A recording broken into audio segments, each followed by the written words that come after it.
Oh, oh, oh no! It's so disgusting! Oh God! Oh my... Glen, what happened to you?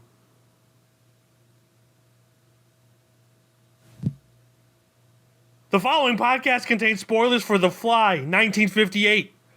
You have been warned.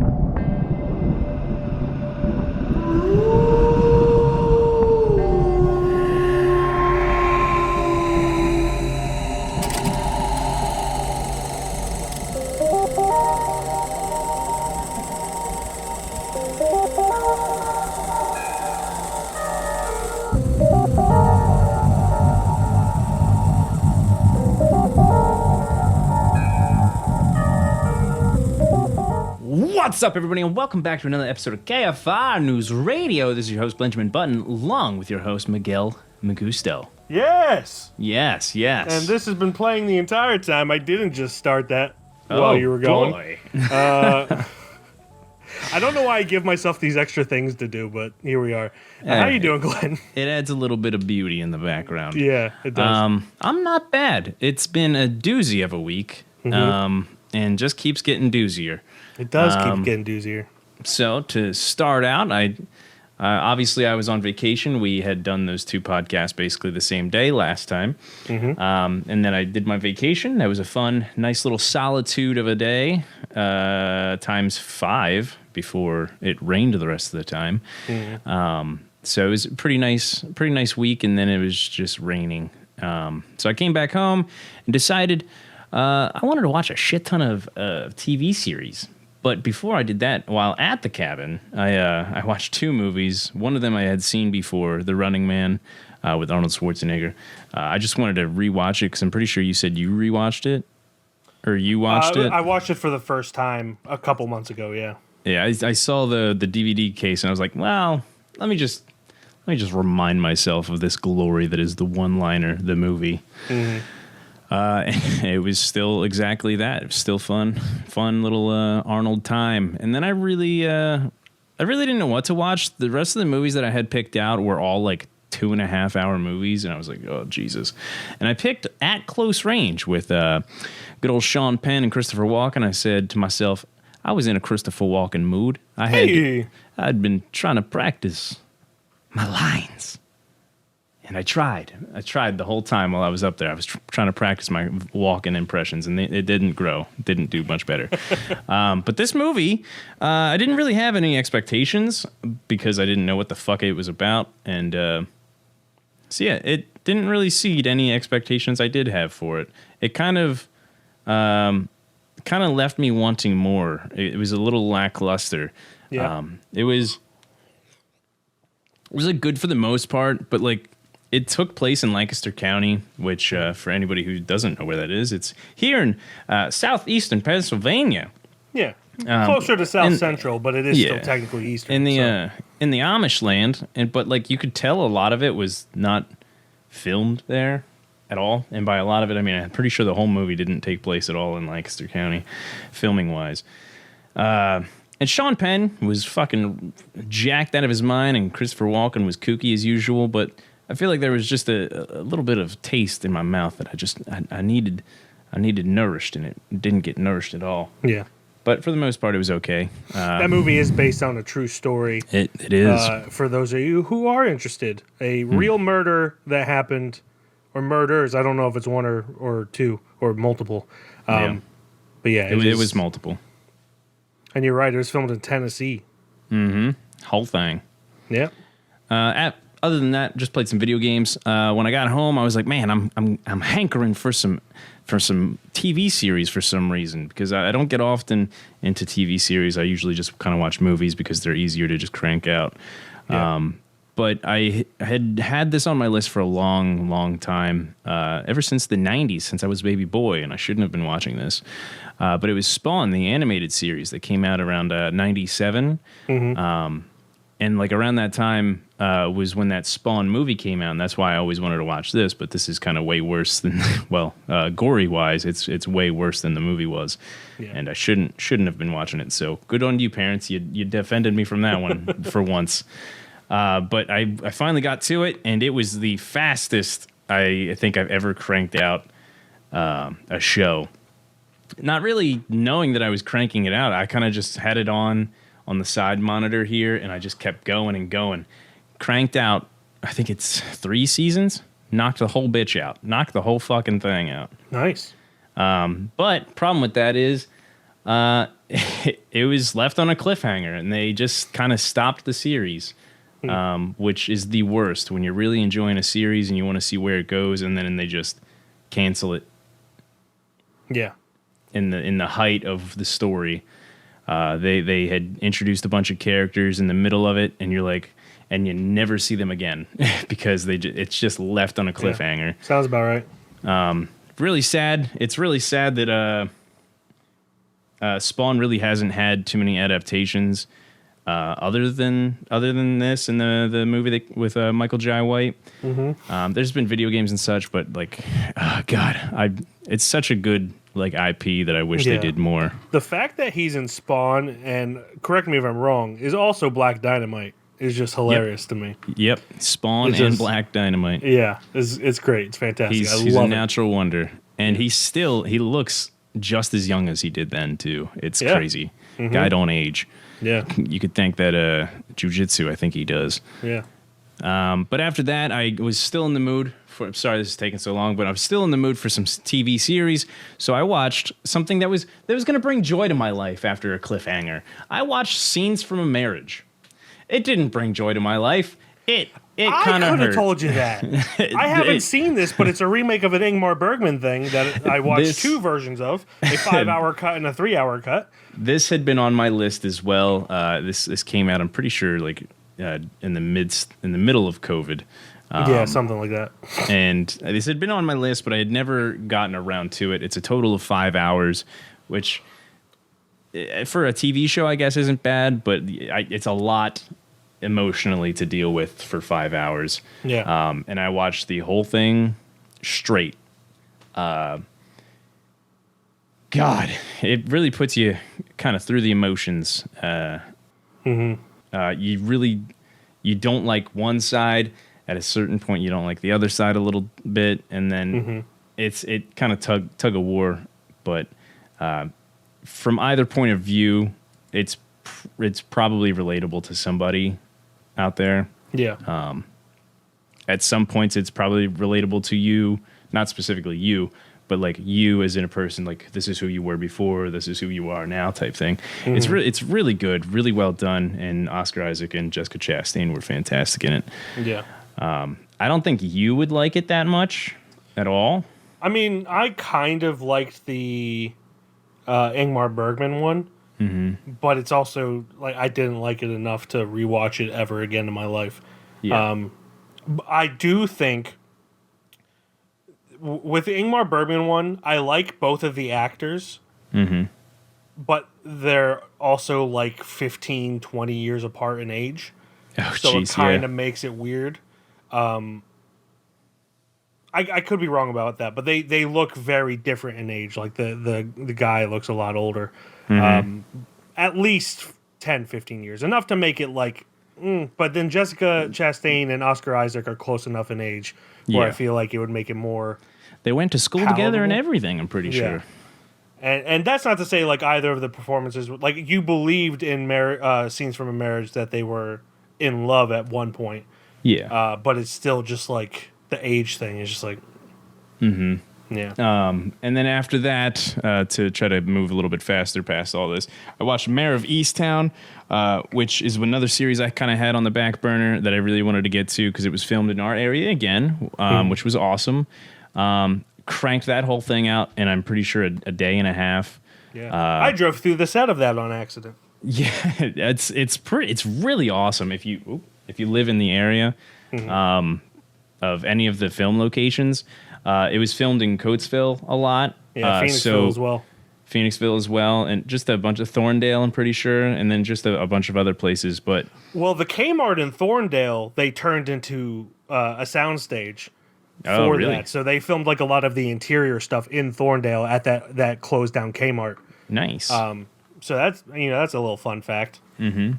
I forget what I was doing when they were filming in Coatesville, but I was in like the general area at the time they were filming a lot of that.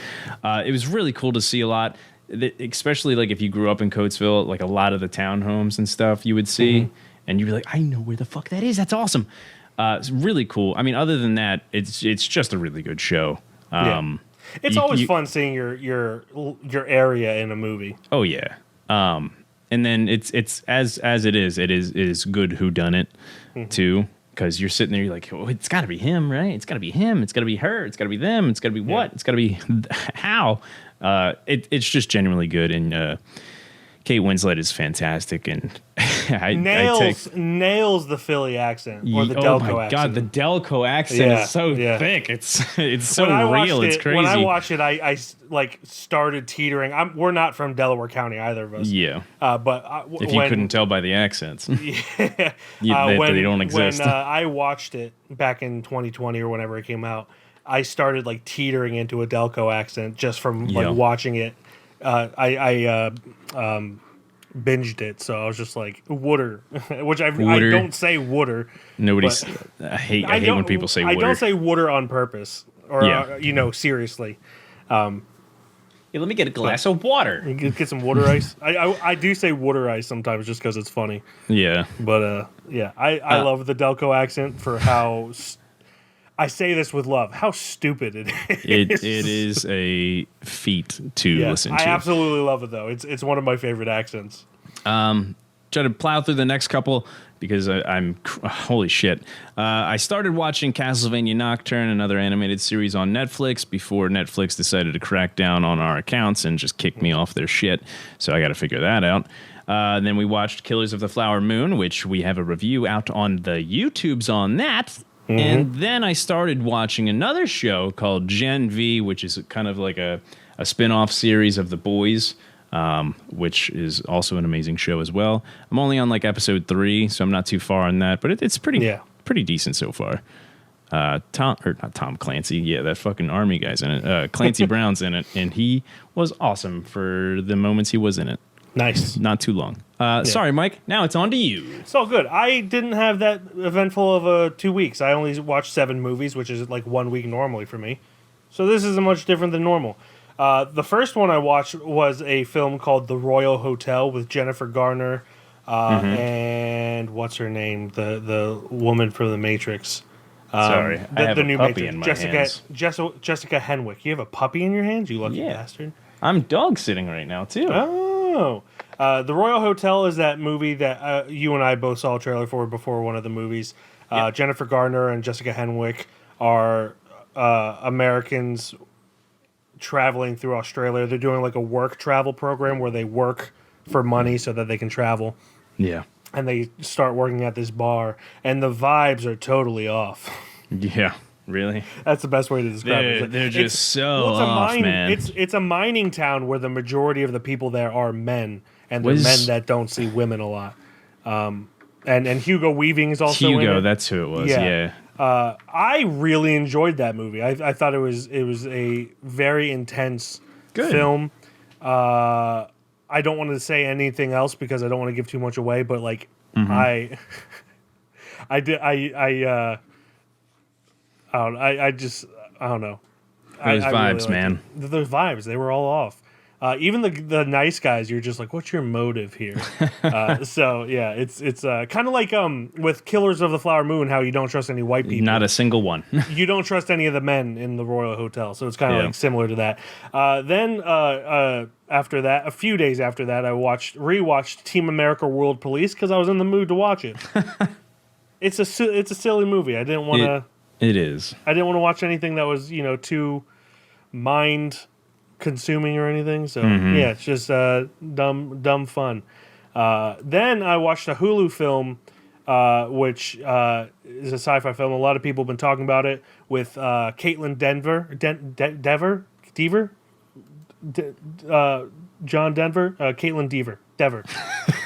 It's one of those. Caitlin Dever is what I think it is. The girl from Booksmart, the actress from Booksmart. Okay. It's called No One Will Save You. Essentially, there's no dialogue in the entire film, which is fantastic. It's one of those films where she's the person for the majority of the time, Caitlin even when she runs Dever. into people. Yeah, Dever. Denver? I think Not it's Denver. It's definitely not Denver. It's only one E, so I think But it's yeah, Denver. it's an alien invasion movie with one person and no dialogue. Okay. And I really liked it for the most part. The ending kind of ruins it for me a little bit, but not enough to completely write it off.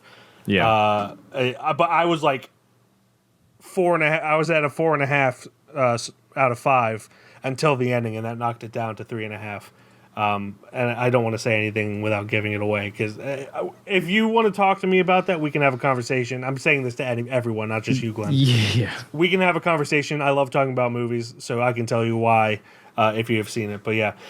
Then I watched the 3-hour cut of Fanny and Alexander. Last time we recorded, I had watched the 5-hour cut of Fanny and Alexander. You did, yeah. I thought I would like this one more, and it's about the same. It definitely takes less time, but I gave it a 4 out of 5 as well, like I did the 5.5 hour one. Mm-hmm. So I was incorrect about thinking I would like the 3.5 hour cut more. I like them the same; they're just different.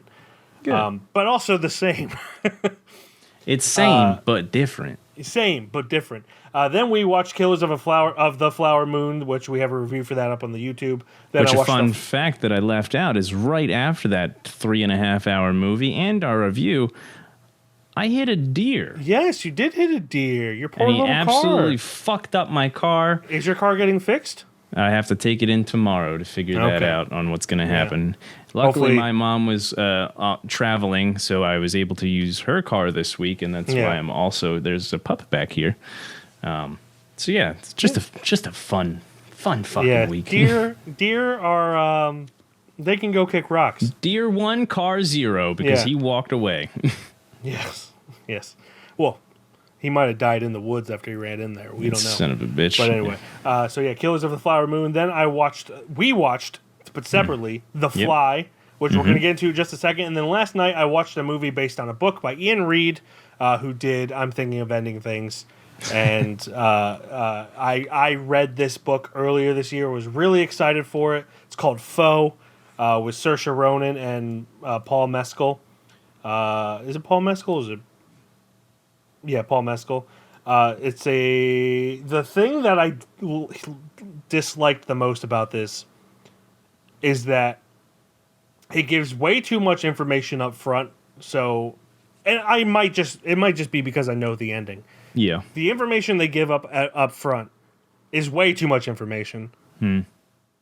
And kind of makes the whole thing oh, this is probably what's going to happen. But again, I knew the ending, so I'm not 100% sure. Yeah. This movie, everyone's been talking about since Killers of the Flower Moon came out.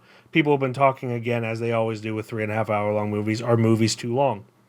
I think they should bring back intermissions, but some movies are also too short. Foe was too short because there was a lot of things pacing wise that the book did better.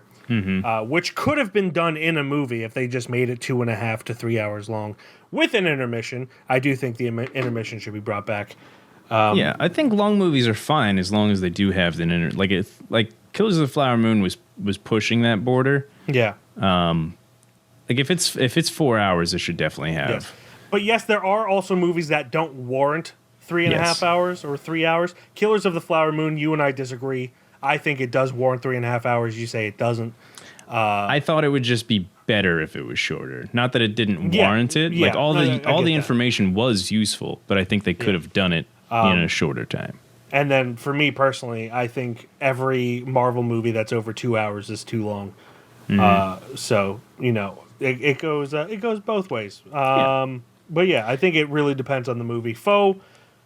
I was really hoping it'd be better. I still liked it, but I'm not one to be like, oh, the book's so much better than the movie, because they're two different mediums. Yeah. But I was expecting more from the story that was faux. I feel like they rushed it too much and didn't let it breathe enough. And that is not something that is inherently because it's a movie. They could have let it breathe more. But there were parts in faux that were better than they were in the book. So it kind of went both ways. There's something I just saw recently that had where it felt like the ending was so rushed that it made the movie like terrible in my opinion. Like the buildup was, I just can't remember which one it was. There's a lot of movies like that. It's a lot of movies like that. But I don't know. Oh well. Yeah. But anyway, that does it for what I watched. Let's get into The Fly, 1958.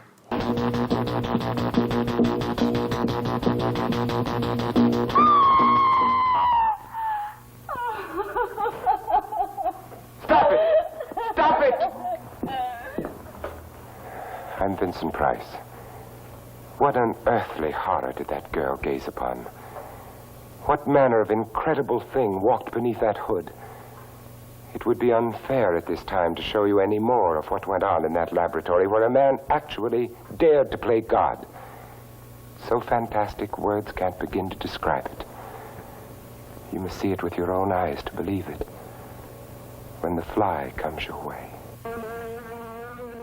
A scientist has a horrific accident when he tries to use his newly invented teleportation device. Yes! Directed by Kurt Newman, written by James Clavell and George Langalang. It is starring David Hedison, Patricia Owens, Vincent Price, Herbert Marshall, Kathleen Freeman, Betty Lou Gerson, Charles Herbert, and a bunch of other people that are presumably dead. I mean, he's not wrong. Yeah, I mean, Charles Herbert's probably still alive because he's the child in this. But everyone else was in their 30s or 40s when this was made. He did die in 2015. Oh, I'm sorry, Charles. Sorry, Charles. Yeah, R.I.P. R.I.P. to everyone. Yeah. But yeah, so this came up in Streaming Roulette, of course. Oh, sorry. Streaming Boulette. Mm-hmm. And we picked it because Glenn had never seen either version of The Fly. Yeah, I had seen the David Cronenberg version. Thought this sounded interesting to see the original, and also it's just fun to throw a classic '50s horror B movie in there from time to time. It is. Glenn. Yeah. What were your thoughts while watching The Fly, 1958?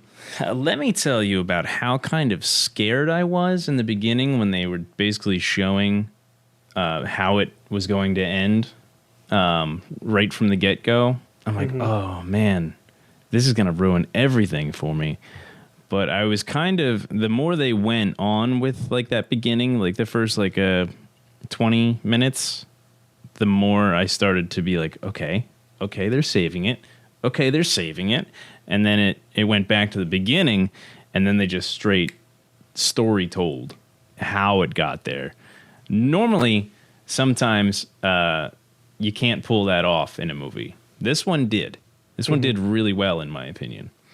Don't ask me how. I just watched the movie. Sometimes I have to review it now. But no, with most movies, it's they kind of give away the ending, and then it's not a surprise, and then you're not interested.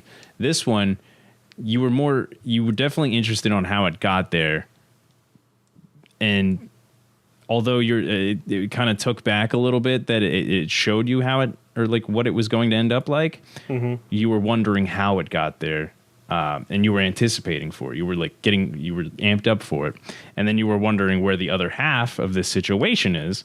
For the people who don't know the plot, even though I kind of gave a synopsis that didn't really tell the whole thing.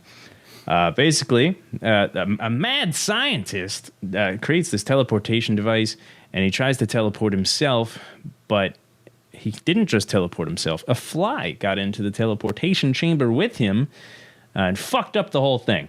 Yes. So now he's a man-fly, and the fly is a fly man. Yes. And I'm not talking well-dressed. No. So it's you're wondering. You see the beginning. You see how the man fly ends up, and you're wondering, wait, then what the fuck happened to the man or the fly man? So it doesn't show you what's happening with that. It's kind of building up to that. You see what's happening with the man fly. You see everything that's going on, but you never really see what's going on with the other half, and it's just a goose chase or a fly chase in fun little ways. And I really appreciated that they didn't just kind of cut back to the fly man. It was always just somewhere in the background happening, and they never actually a kid would pop up and be like, "Look at this thing," but it was never like fully shown and everything like that. Never full processed. But what did you think, man? So unlike you, I have seen the David Cronenberg version. I don't really remember it too much. It's been 10, 15 years since I've seen it. But to my memory, they don't do the whole back and forth like they did in this, where they start with the ending and then go. I'm pretty sure it's a relatively linear story. Just with a lot of body horror and everything. So I really appreciated the fact that, it started with the ending. A rather gory ending for the 1950s. You saw the blood coming down from the press and everything. Blood wasn't even really something they showed back in the 50s at all, even like with how fake it looked. So, like the reason they got away with it in Psycho is because it was black and white. And that's with the Hays Code and everything. Granted, this is a Canadian film, so I don't know if they needed the Hays Code.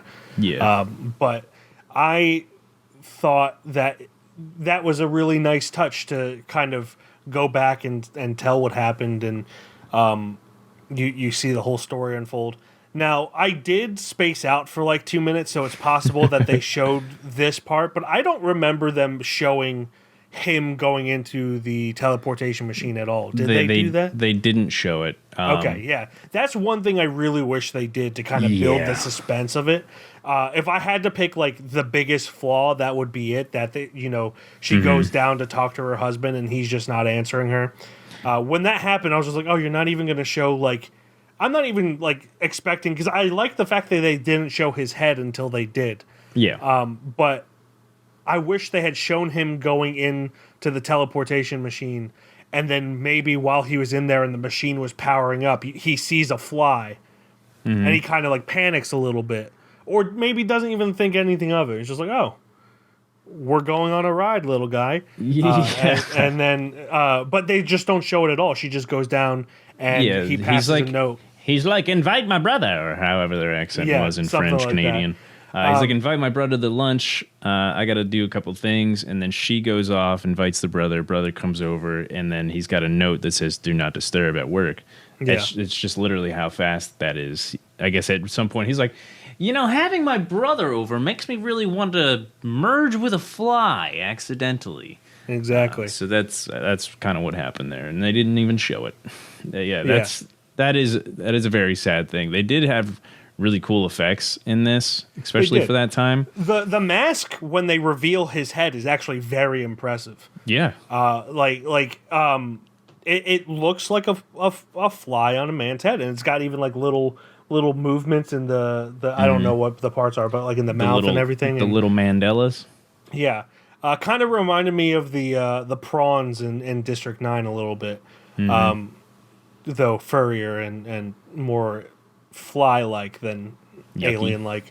But yeah, that's really the only problem I have with it. It's a 1950s B movie. I'm not expecting it to be like mind-blowing or super high quality. The camp and the cheese that comes with these movies is kind of the charm with them, the over-dramatic acting at points. And, I think it was how they revealed... Especially because people in the 50s saw this with no context. I saw it, and even I told you last week the context of the teleportation. So they did a really good job at like showing, hey, this is what the guy's working on, so then that people would understand what happened when it was revealed that he became a fly man and the thing a man fly, or vice versa. He became a man fly and the fly became a fly man. Whatever you said at the beginning. This is really just Patricia Owens' movie too.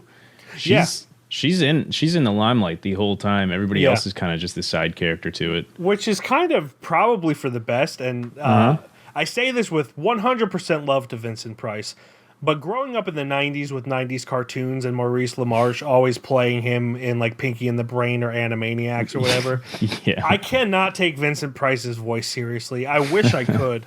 But the entire time I just heard the same thing we do every night, Pinky, trying to take over the world. And that's a horrible Vincent Price and Maurice Lamarche The same thing we do every night, Pinky. Yes. Trying to take over the world. But, I mean, so like my introduction to Vincent Price was through Maurice Lamarche impersonating him on 90s cartoons. So, you know, I can't take his voice seriously. It's not his fault. He's a great actor. But it's just so cartoonish at this point in my mind. I do feel like him and David Hedison should have switched roles.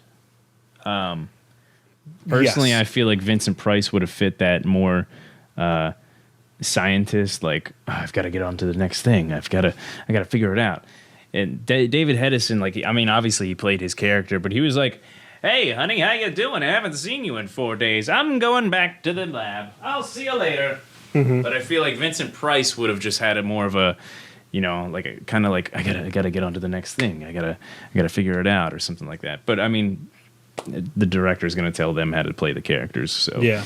To an extent, I just feel like Vincent Price would have fit that a little bit more, especially since he is going to be covered up and not talking. That would have saved you a little bit of a headway there. I mean, it's very little. It's just like every 2 minutes while he was talking, I would just smile to myself. And it would take me out for half a second, but then I'd get back in. Yeah, I was fully expecting Vincent Price to be the main character. But, Yeah. I mean, not that David Hedison was bad, but I feel like them switched, I feel like would have been better. Yeah. Would have made Patricia more sense. Owens is great, though. Like, Oh my like you gosh. said, this is her film. Yeah. And she does a great job. You know, as far as 50s B movie acting goes, there are moments of the camp, but that's expected. But, you know, she legitimately... She was believable when she was trying to help her husband, Andre. Just being a full loving wife, trying to help him out, trying to get him back to normal. Yeah, and you know, there's even a little insinuation that she wanted to get down. Oh, she would get at one freaky. point. Yeah. So like She's like, you I know, hope this isn't the end of the night. Yeah. And again, something that is kind of takes you aback when it happens in a 50s film. Yeah. But yeah, she was very believable as like a loving wife. As believable as you can be in a 50s B movie when reacting to seeing a fly man and a man fly. Yeah, very loud screams, but you know, it made sense. It's a horror movie, but I think this movie does a really good job at building suspense as well. Like, just because we're in the 21st century and we kind of know story structure in general, and there's always red herrings and everything, I could just imagine in the 50s when they would kill a fly, people might have been like, oh, that might have been the fly that they were trying to catch or Oh my whatever. God, yes. And feeling that emotion with Patricia Owens. Yeah. Of course, we're more cynical now, so we're just like, obviously, that's not the one that they're especially looking when for. she's like the moment she's overreacting about like somebody killing a fly, you know that's definitely not the one. So it's just it builds suspense very well with that, and the scene where they finally show the death in question, the death of Andre as the fly man, and he kind of, I correct me if I'm wrong, she tries to pull him out, and while that's happening, the fly arm, which they've established is not controlled by the human part of him, is like trying to keep her in there, and she's like stuck under there while the press is coming down. That part was legitimately suspenseful. She's stuck under there. I don't know if that's why she's stuck, but she's definitely stuck under there for a second. She definitely went under there to grab him, and then at first it looked like she was all trying to end herself, but then she was like screaming, like she was like, I don't want this to happen. Yeah. So I'm assuming the fly was holding on to her. Yeah, I think she was trying to I'd save have to him. rewatch that part. Oh, no. You know what? Because his left arm was the fly arm, and it was his right arm. So I think the human part of him wanted to kill himself. Yeah. And so he was like pushing her away or something, and she was screaming while trying to get. But like it gets really close to her. At least at the angle they used, it looked like it was close to her. So like the suspense in this is really well done, and it's just a really well made B movie. And there is when the fly is like when Vincent Price is kind of sitting on that bench and he's kind of just thinking to himself, not really listening to the fly. Help me. Yeah, so I'm like, where the fuck did I hear that before?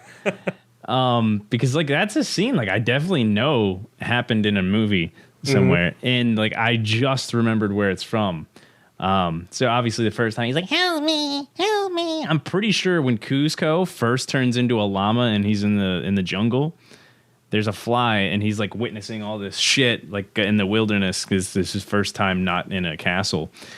He notices a fly or some insect stuck on a spider web, and then that bug just goes, help me. It's the same fucking line, I'm pretty sure. Well, maybe that's a reference to this. Yeah, I think I'd have to look back.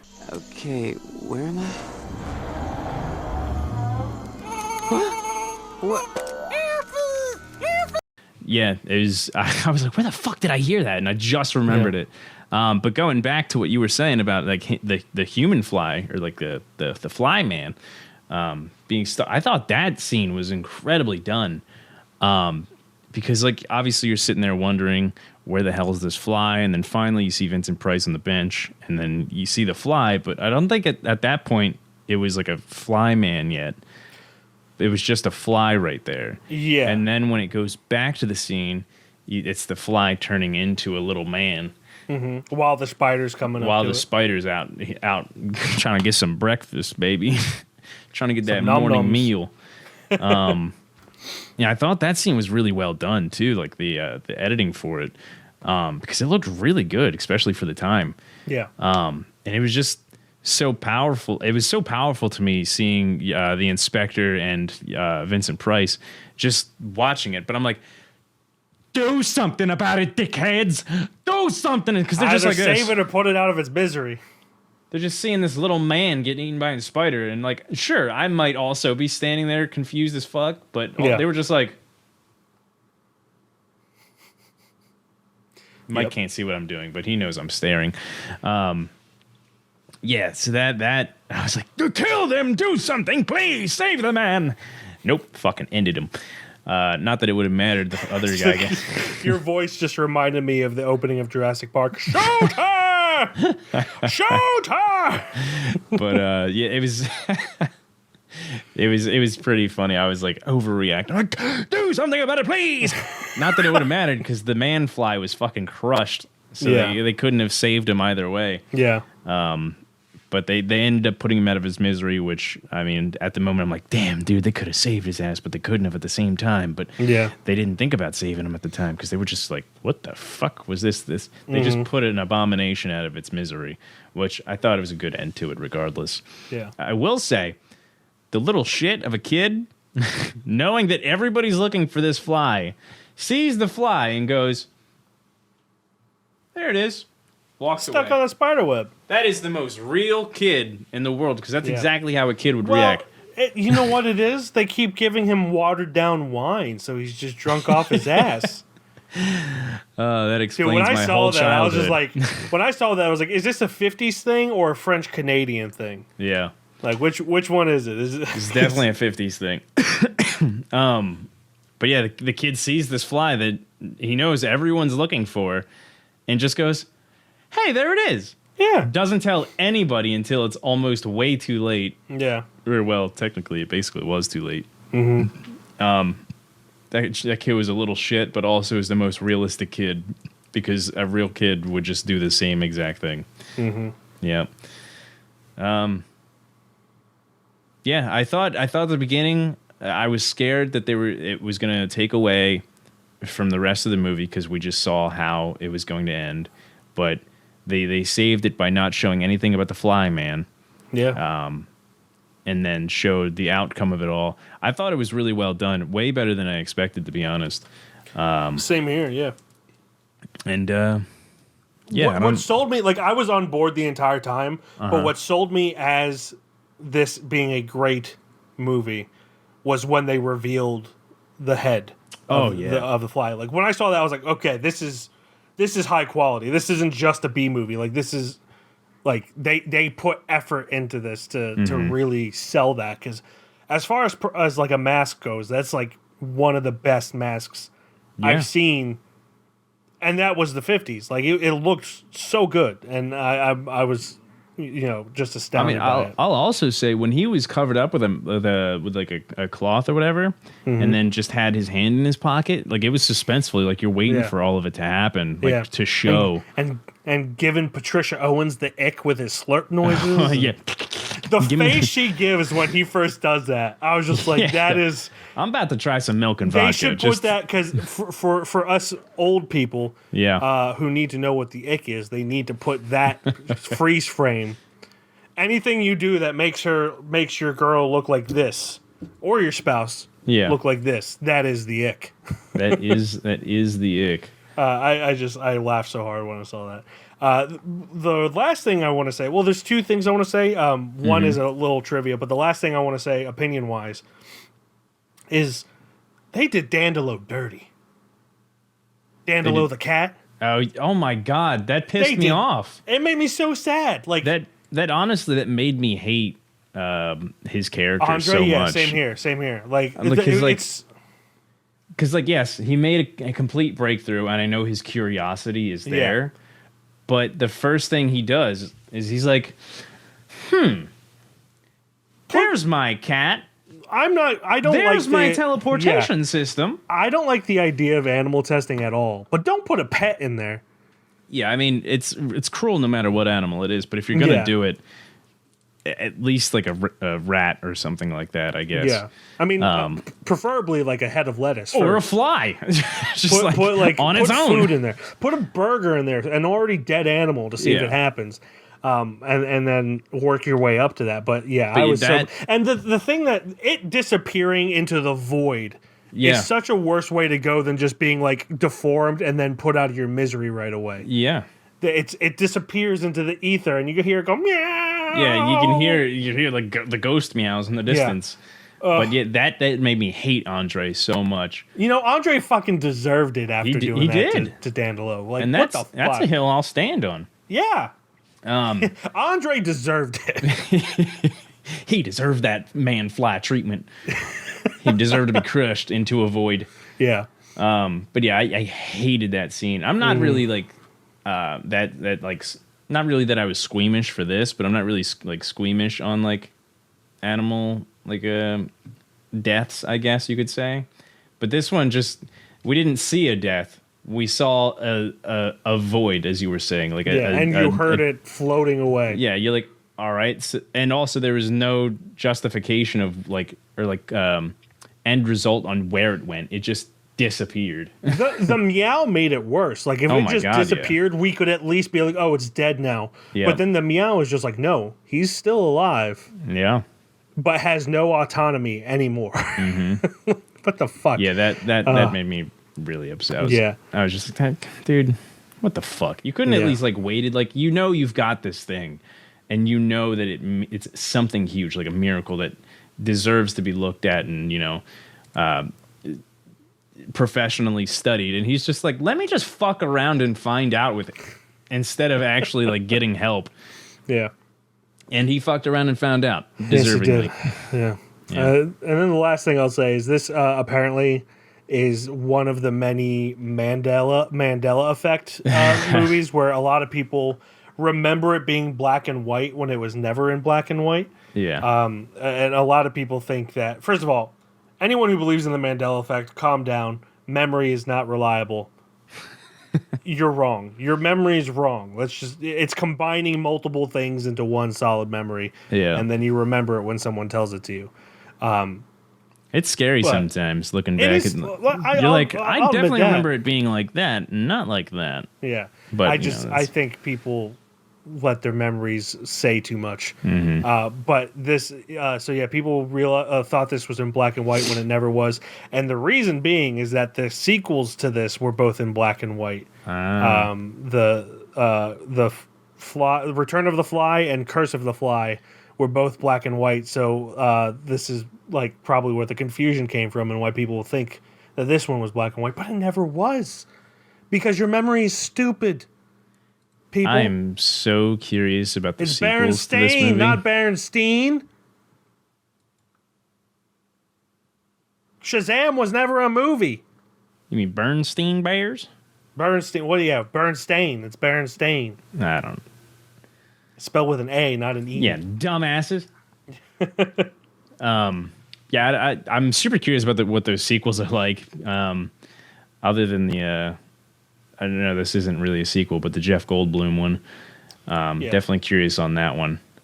I like the Jeff Goldblum one. It's definitely different because, you know, Cronenberg's more about the body horror than he is like anything. Of course. But it's obviously the same premise, but it's just so different from my memory. Again, I haven't seen it in like 10, 15 years, so who knows? Could be wrong. But yeah, the same for me. Definitely better than I expected. And it left me feeling a way that we'll talk about in a second. Yes. So that does it for a review of The Fly 1958. That brings us to Judgment. As always, it needs to be a unanimous decision whether or not it goes to the KFR shelf for the likes of Apostle and Handmaiden. This was streaming roulette. So Glenn, heads or tails? Tails. Heads. So I go first. This is a B movie. So it's you go into this expecting the camp, which this had plenty of. But this really exceeded my expectations in the quality. And even if it was like a standard B movie, but still had that really solid mask, I would still say it goes on the shelf. But this is more than just a mask. Like there's great suspense in it. There's a great story. There's decent acting for the time and the genre of film that this was. So I say this absolutely goes on the shelf. I feel the exact same way. It's way better than I expected. The acting was good. But like everything else about the movie was just so much better. The effects, the story, the suspense, and then just the nice ending of being put out of your misery. Yes. Yes. So yeah, I definitely think it goes on the shelf. It was a really cool experience, to be honest. Yeah. So, The Fly 1958 goes on the KFR shelf with the likes of Apostle and Handmaiden and Signs and The Last Exorcism. That concludes the Spooktacular Spooktober. There we go. Of 2023. It's the last one. I'm a little sad because I really enjoy these. Horror movies are good when we pick the movies. Yes. So we got a little bit of a different schedule for the next time. Some of you may know. If not, this is me telling you. My wife and I are going to have another baby child at the end of November. So we're going to record the 3 holiday specials that we do every year.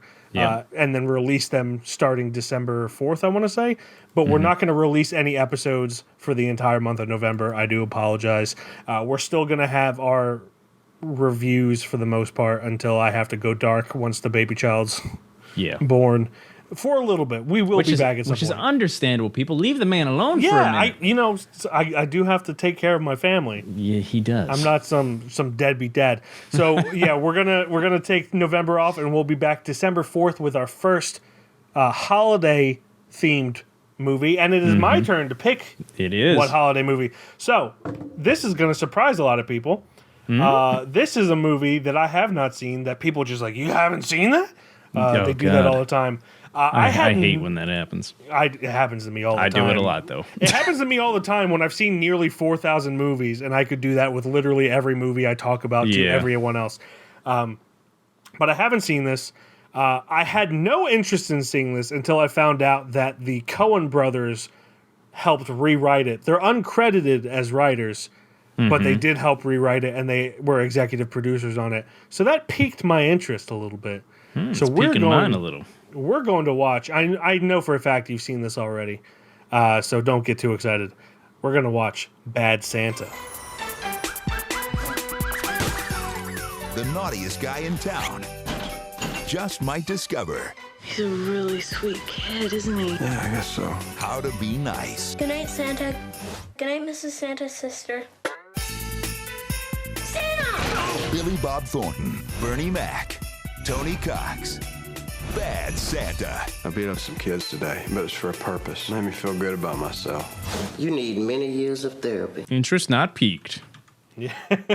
This movie, holy fuck. This movie, my mom and my stepdad watched into the fucking ground.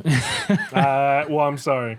I'm very sorry. No, I mean, I'll leave the discussion on how I feel about it for later, but it's a movie. It's time for me as a 34-year-old man to finally watch Bad Santa, the movie that so many kids tried to get me to watch when I was 13, 14, however old I was when this came out. So yeah, my parents loved Billy Bob Thornton, so they... Yeah. I mean, I love Billy Bob Thornton, too. Like, he's not the reason I didn't want to watch this movie. I just had no interest in it.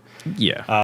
Yes, a miserable con man and his partner pose as Santa and his little helper to rob department stores on Christmas Eve, but they run into problems when the con man befriends a troubled kid. Ooh. Mm-hmm. Directed by Terry Zwigoff, written by Glen Ficarra and John Requa, also written by Joel and Ethan Coen, but not credited.